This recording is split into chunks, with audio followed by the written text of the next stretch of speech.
today, which is fantastic. What is it? White before Labor Day or something? I don't know. It doesn't matter. Now, Dawn, now that we've got Dan here, I want to talk about this situation of the FBI to interview Hillary Clinton. It seems that all indications are pointing to this Clinton email saga moving into its final phases. No, not the final stages. Jim, I don't want to interrupt you. It's What's not up? the final stages. That's a step. And that gives at least a month away. Again, they're going to string it out until just before Memorial Day. And then they're going to say, oops, she's going to plead a little misdemeanor, and we're all hopefully she's going to hope that it all goes away. Dan, your thoughts on that? Well, I went back and looked at Petraeus's count, and I read extensively, and what I found is that the FBI was very upset that after all the work they did, that he was able to plead to a misdemeanor because they can then bargain to time, community service or whatever. Had he been convicted or gone to trial for a felony, that would have had a significant impact. I know that Don and I spoke yesterday, and his sources are telling him in Washington that they're going to do a plea bargain that's going to be announced on the Friday before Memorial Day weekend, and she's going to plead to a misdemeanor, and she'll have to pay a fine, but no trial. And so I think there's going to be an awful lot of people in Congress and in America who would be very disappointed at a plea bargain similar to what Petraeus got for his offense. I think it's going to be an outrage. And I wouldn't be surprised if the FBI isn't pretty angry too. Oh, but then she's going to say, but what difference does it make? She's already used that line. Yeah. Oh, she can use it again. Because what they're going to say is, look at Petraeus, look at him, look at me, woe is me, let's all go on. It's Memorial Day, let's go to the beach. That's what's going to be said. I'm amazed. I just think it's I was trying to figure out whether or not the president can pardon somebody if they haven't been convicted of a crime. The only pardon that I know of that didn't involve a crime, although he was in essence indicted, was the pardon that Gerald Ford gave to Richard Nixon. So there was not an impeachment trial, but I don't know whether under the laws, the event that took place where they negotiated his resignation and then the pardon was all part of the deal. I don't know whether it was symbolic or whether it was legal or not. I'm not a legal scholar to know the difference, but I think that the scope of evidence for what Hillary is going to be charged with a misdemeanor versus the scope of evidence that Petraeus was indicted for a misdemeanor seems to me to be a difference in not in night and day, but two worlds apart. They are, but they will in the world of Washington equate, and that's how she'll get around it.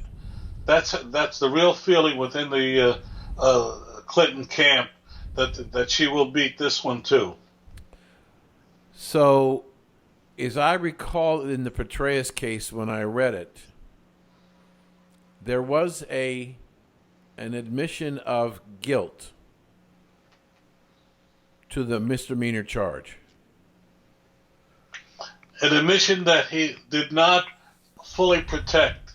He didn't say that he gave the material. He did not fully protect. Okay. Okay, that's the difference.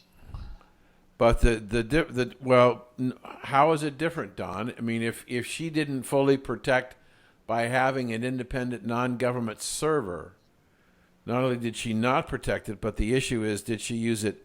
Did she use it inappropriately, or did she endanger anybody's lives? And did she endanger the national security of the country? The answer has to be yes to all of those. Yes, but that's because you're asking it. But under in the court and under the legal system, all she has to do is say, "I did not fully protect it," and all the rest becomes you and me talking on the radio along with thousands of other people. It's unfortunate, and she can always point to that. But does that create a situation where she's still vulnerable? Because if whoever the Republican candidate is, does the Republican candidate have the ability to say to the public, she admitted that she was not capable of protecting our national security? Do you want her protecting our country?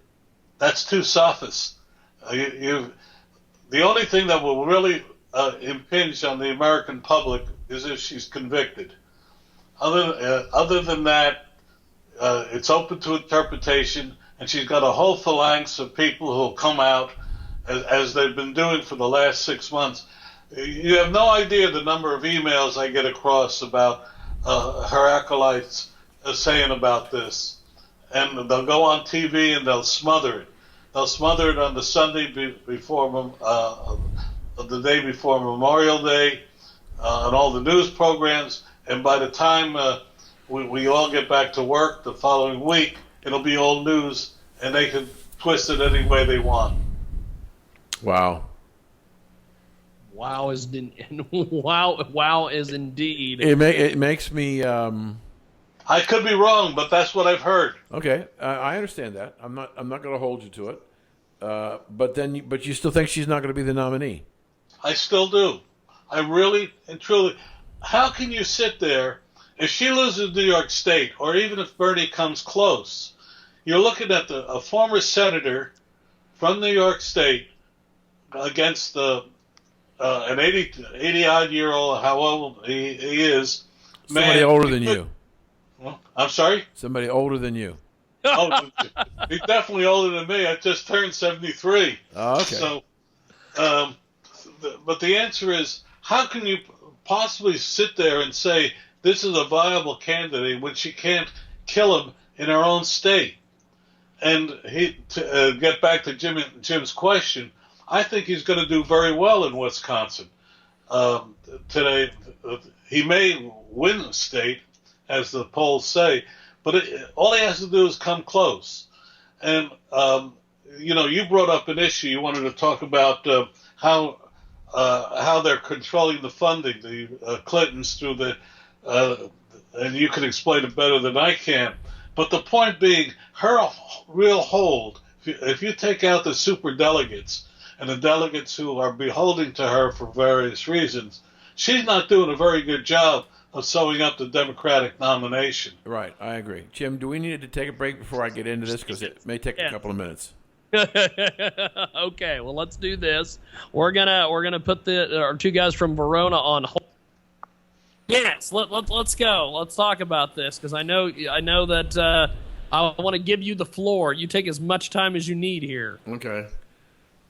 You may or may not be aware that the president came out today and said that the Treasury is going to issue new regulations on corporate inversions.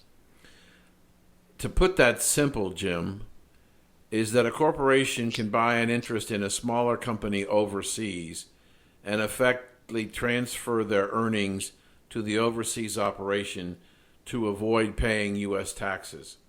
There are people that estimate that the American corporations, multinationals, have in excess of $2 trillion in cash overseas and don't want to bring it back to the United States because the United States has the highest tax rate in the world for corporations, or one of the highest, top 5, I guess it is.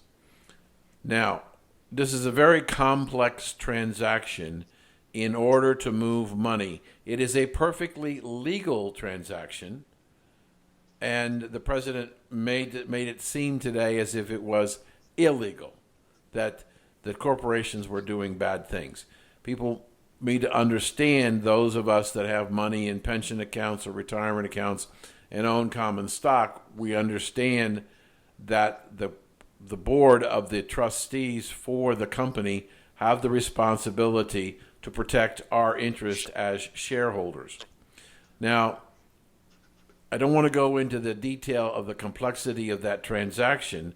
I just wanted to say to you that there are provisions in the tax law that allow people to do certain things. Last summer, Hillary Clinton's friends put together a PAC called Hillary's Victory. This is a political action committee which is not supposed to be aligned with the candidate, Mrs. Clinton. Now, there are certain dollar limits that individuals and corporations can give directly to candidates. And there are certain games that you can play that might make it as much as $9,000, meaning you or I, Jim or Don, could give $9,000 directly to Hillary's campaign within a tax year. But PACs are not regulated the same way. So this is what happened last year. The Hillary Victory PAC went out and solicited contributions from big money donors. And they put together a structure that allows the money to go through the Hillary PAC to the Democratic Committee, back to Hillary's campaign, which then her chief financial officer doles the money out to the Democratic parties in the state and individual candidates' campaigns. How significant is it? A family of two, husband and wife, who might have been able to give $18,000 to Hillary's campaign, through the PAC can give $660,000. Holy smokes. So what I believe is going on is that the Clinton campaign has figured out, and you're too young for this, Jim, but Don and I are, especially Don, old enough to remember the record payola. You keep telling me I'm older than you, but not that much. That's all right. It's more fun to do it that way. Anyway, when we were it's important for context, Don. Yes, when we were growing up as kids, listening to rock and roll and buying 45s, we were listening to the radio stations, and the disc jockeys were actually getting paid to play the records. They called it payola. Oh yes. Right. Well, yes. Now we have a new form of this payola, because if you're in trouble, and there are several state Democratic parties that are in serious financial difficulty, in comes the Clinton package, which then provided money for the state organization and money for particular candidates, not necessarily, Jim, who are running for re-election this year, but to give money to their campaign funds because they might be running for re-election next year or the year after. She is, in effect, using the leverage that they figured out, the $660,000 for a couple, to begin, these are my words, Jim, buying senators and congressmen and buying state political campaigns. And as a result, she keeps losing to Bernie, but Bernie keeps losing to her. Why? Because the flow of money is so great. And one of the articles I read about this scam, Jim, is that people are given $660,000 and they don't know what state it's going to or what campaign it's going to. It's just that they can have influence within the Democratic Party. So we've got a huge buying of influence, trying to secure votes for the convention in favor of Hillary because of the huge amounts of money that are not being reported. Interestingly enough, Jim, the treasurer of the Hillary campaign has the sole responsibility to decide who ultimately gets the money.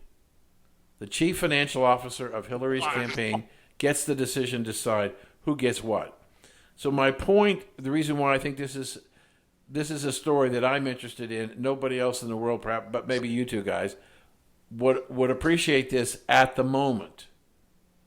But I think it's a story that right now is a backstory that could become, depending upon how Mr. Sanders does going forward. As Jim said in the previous, before we went to the last break, if Bernie Sanders is competitive or wins New York, and there's every possibility that he'll win Wisconsin tonight, that'll be 6 or 7 in a row for him, since she's won anything. And if she can't win or be competitive in her home state, I don't know whether there's enough money in the world to people want to continue to support her. See, the thing that I think is funny is she's gonna, if Bernie beats her, if Bernie gets the nomination, it would be she got beat by a young guy in Obama, and now she gets beat by an old guy in Bernie Sanders. An old white guy older than Don.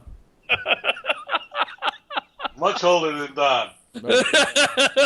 Very much older than Don. And so you have to ask yourself the question, Jim, what the hell happened in America that would cause this to happen? The only thing I can think of, and maybe agree with me on this. The thing is that there's a lot of different things, and you guys brought it up there. You know, you guys remember buying 45s and the disc jockeys and payola and all that. Yes. And what the hell is this? I don't know, but go ahead. No, we're not taking that phone call. But the situation, the Clintons, you know, these millennials don't remember Bill Clinton selling us out to China. They don't remember us being, sold out through NAFTA and all these other things. They don't remember any of this. No. They don't remember Clinton giving a surplus of, and getting rid of the debt and giving us a surplus. They don't remember any of that.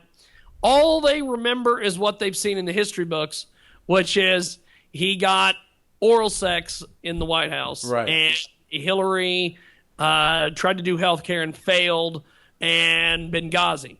Right. That's it. Mm-hmm. And Bernie is running around going, you know something? We need to have a well-educated workforce. We need to fix the roads and the bridges, and college is too damn expensive. And all these kids who are in college are like, I agree with that old guy. Yeah. That's the only thing I can think of as to why Hillary is not working I'll give you a different take on it. Okay, go. Hillary is simply the old guard.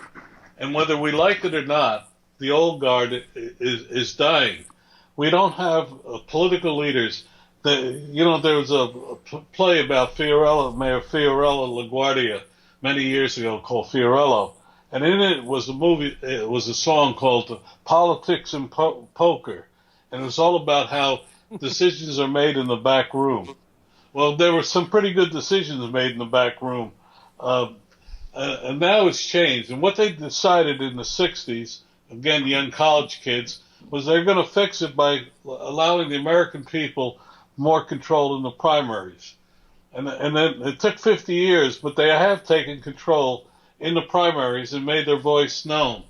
And those politicians in the 60s who fixed it are now in their 70s, or 60s actually, and are running it, and they're getting hoisted on their own petard.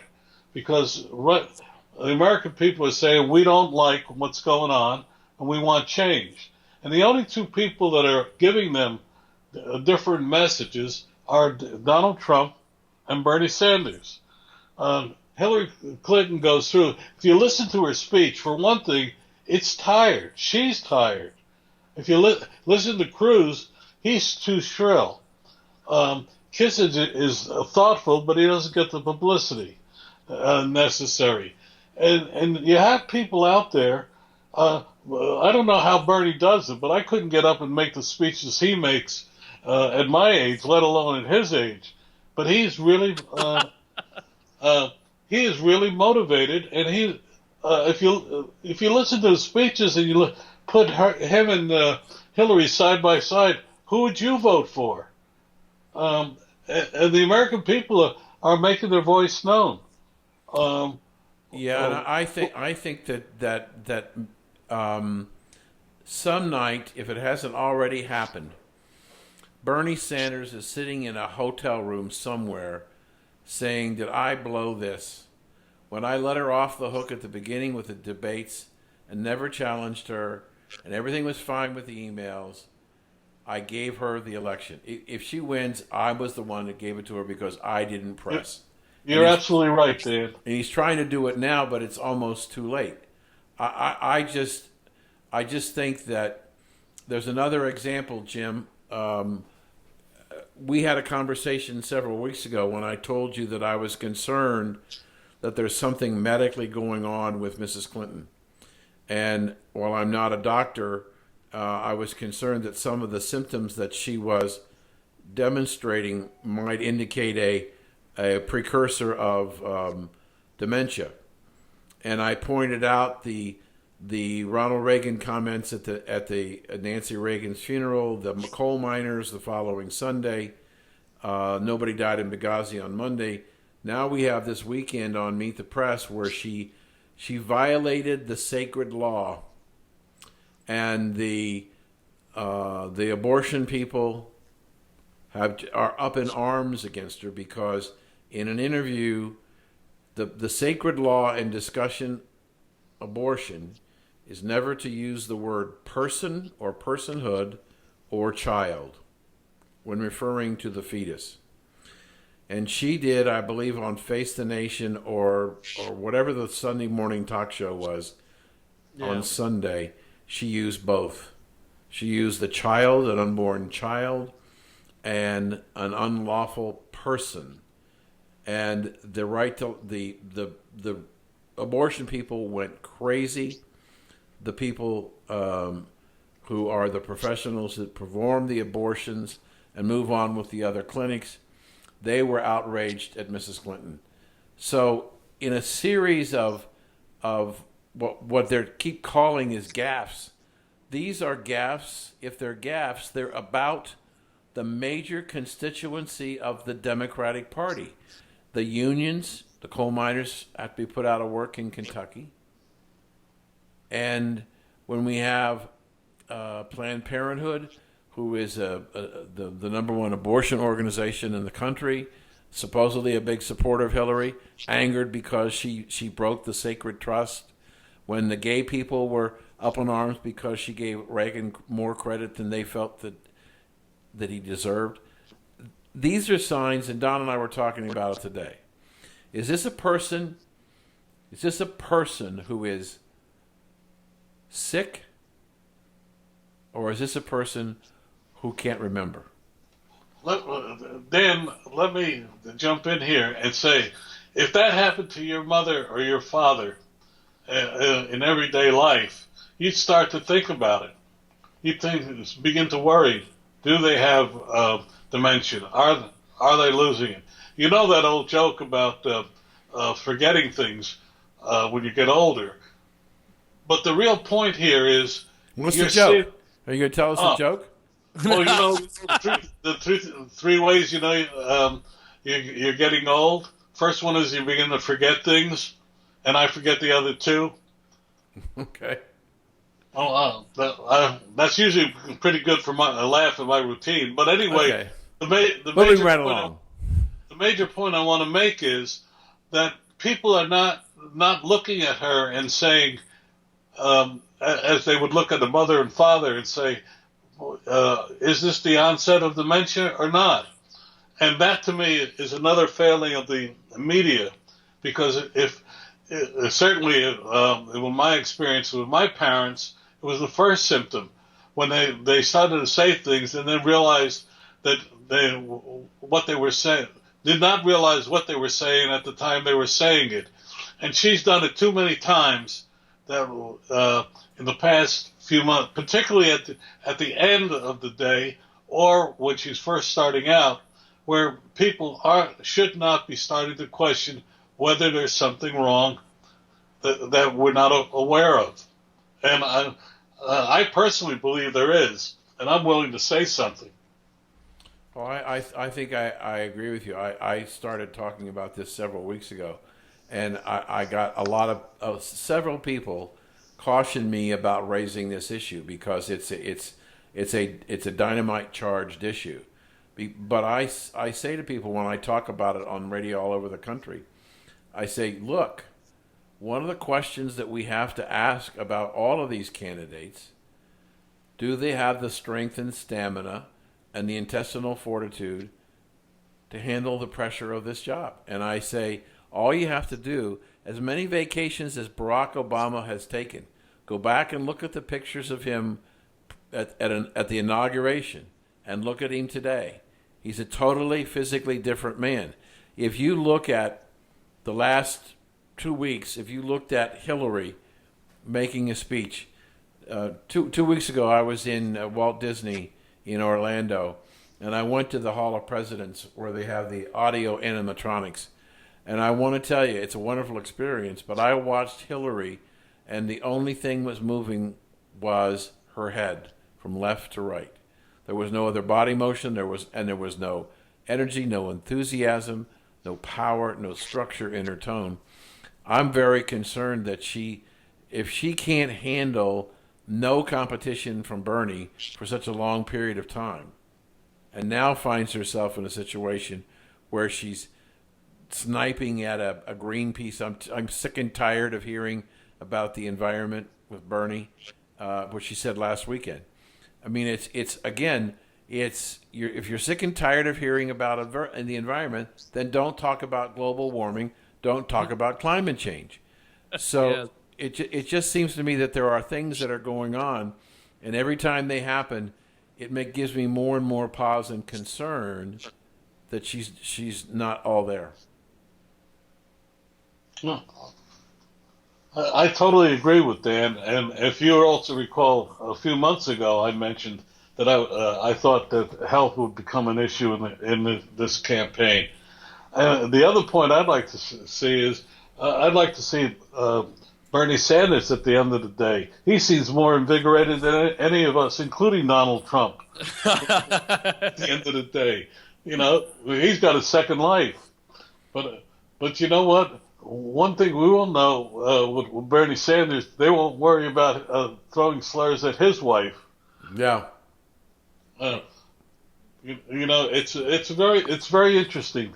Tonight, I think Bernie Sanders is gonna get almost 1 out of every 2 votes in the Wisconsin primary, and I think people are going to be surprised. I just got a note from somebody today that that their exit polls are running very strong for Bernie at this point. In fact, he's outpolling according to at exit polls. What do you think? I know we got just a few minutes, but you have any thoughts, Jim, on what you think the outcome of Wisconsin is going to be tonight? I hope it's Trump and Bernie. I don't think it's going to be, though. I think Ted Cruz is probably going to win. Donald will probably get second. Kasich will get, of course, third. Rubio come in fourth. Rubio come in fourth, and Jeb might get one delegate. You never know. But let me follow up with a quick question. Yes. Is there a number in your mind? My sense is that the benchmark that everybody's been talking about in the media is Cruz up by 10 points. Is there a number that's less than 10 that causes people to have pause about Cruz? If he wins by 4, I know it's still a win, but if the expectation was that he was going to win by 10, is there a number, either one of you can answer the question, is there a number where he also gets in trouble even though he wins? Oh, I don't know, Don. You're more of a poll watcher and an educated guess on this. I honestly believe it doesn't matter what his number is. If he wins, the headline will simply be Cruz wins. What we have to look for, and all that means is we have 2 or 3 more new primaries coming up, and we'll be sitting here 2 or 3 weeks from now uh, talking about it. The important thing is, will Trump have a majority of the delegates by the time he reaches Cleveland? The answer is no. I don't believe he will. Will there be a brokered convention? Yes, I think there will be. Will it be Cruz or Trump? I don't believe it will be. You brought up, Dan, their conversation, and then I saw it someplace else. Everybody's looking maybe at a Speaker of the House Ryan type of candidacy. I don't believe Ryan will give up the speakership. I don't believe he'll do it this year. I think he'll do it 8 years from now. So let me ask you one quick question before we go. I'm following up on what you just said. So you don't think that Trump would have enough votes? My question to you, Don, is what if Trump has the 1,232 or the 1,237 before they walk in the door of Cleveland? Will the Republican leadership deny him the nomination? No. No. Will it deny the Republican Party the presidency? Yes.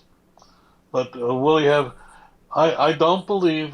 Again, I do not believe that Hillary Clinton will be the Democratic nominee. And if I'm wrong, I'm wrong. But I still believe we have 2 or 3 more twists in this presidential campaign before it's over. But if Hillary is not going to be the nominee for the Democratic Party, and it could be Bernie, and he could come in and demand it if she can't compete. But anybody else, they don't have enough time to build a force on the ground, and I don't see the Clintons turning over their campaign machine to whoever that other Democratic nominee are. So doesn't that change the outcome if Trump gets the nomination because he has it before he walks in the door, and Hillary isn't the opponent? Doesn't that change the outcome of the election? I don't believe so. Because then it's a toss-up. But Donald Trump is not a nice man. One day you're going to realize that, Dan. And the people will in a presidential campaign recognize that. I told you I've been talking to so many people. Anybody that's ever dealt with him has said the same thing. Yeah, but you're talking about Jersey. That's too much. No, I'm not talking about Jersey. I'm talking about New York. I'm talking about I knew you would bring it up, and I'll put it right back on in Florida and his place down in Florida. I talked to somebody who did $10 million worth of work for Trump, and said he would never do another deal with him. Okay. Because it doesn't keep word. Let me give you a number. Pew Research reported this morning that of a research poll that was taken at the last week of March, so last week. And they asked the question, what are you looking for in a president? And the answers to the question was, one of the answers to the question was, somebody who can do whatever is necessary to fix the problems in the country. I don't care what he says or what he does, but fixes the problem. 63% of eligible voters, meaning Democrats and Republicans, want somebody who can get in there who doesn't care about what people think about him, but can go in and fix problems. 63%, including Democrats. Absolutely. But that doesn't mean that that Donald Trump is the answer to their prayers. If anything, he's the answer to their nightmares. No. Here's what the Trump campaign said today. Answering the question, how is the president How's President Trump going to pay for the wall? And whether you heard this, Don, but No, I didn't. according to the Department of Treasury, illegals and Mexicans in the United States and other foreign nations send on average $25 billion a year to Mexico. What he is proposing is to sequester that money until Mexico pays for the wall. And he can, through the Federal Reserve System. He can stop the wire transfer. Because they don't put it in a check and put it in an envelope, they send it by wire. And so what he's saying is... They send it by postal money orders. I know in my town alone, Richfield, the next town over, the Mexicans do it. Okay. I'm just telling you that the Treasury Department said that they're sending $25 billion a year through the wire system. Now, yours is maybe even more than that. I'm just talking about what the Fed said today of how much goes through the wire system. And so if the president can stop that wire, that money from being transferred, and sequesters it until Mexico pays for the wall, he'll release the funds. That's how they get it paid for. And all that will it's a nice thought. It's a nice sound bite, but has absolutely no basis of reality as to what will happen or how it happened. Because if you stop that $25 billion and assume that half of it goes to the cartel, that's $12.5 billion that's going to poor Mexican families. Right. My gardener, the guy that does our place, sends his money to Mexico, to southern Mexico. All you would do is hurt him and hurt his family, and wouldn't get the wall built. You could get billionaire Slim to build that wall by simply taking his stake in the New York Times, his 24% stake that he owns in the New York Times, and say you can't take it out of the country until you build a wall. Right. And he'd have to.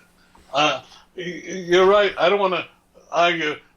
I know how you feel about him. I know how Jimmy feels. But I simply look at it, and I think we're substituting one boogeyman for another. Now you got me up and going because I'm tired. I think we're out of time, right, Jim? Yes, we are, unfortunately. Don Mazzella, Dan Perkins. Dan, I do like you. You know that. That is awesome. Well, check out Two Guys from Verona. The website is twoguysfromverona.com. And, gentlemen, have yourself a wonderful, wonderful week.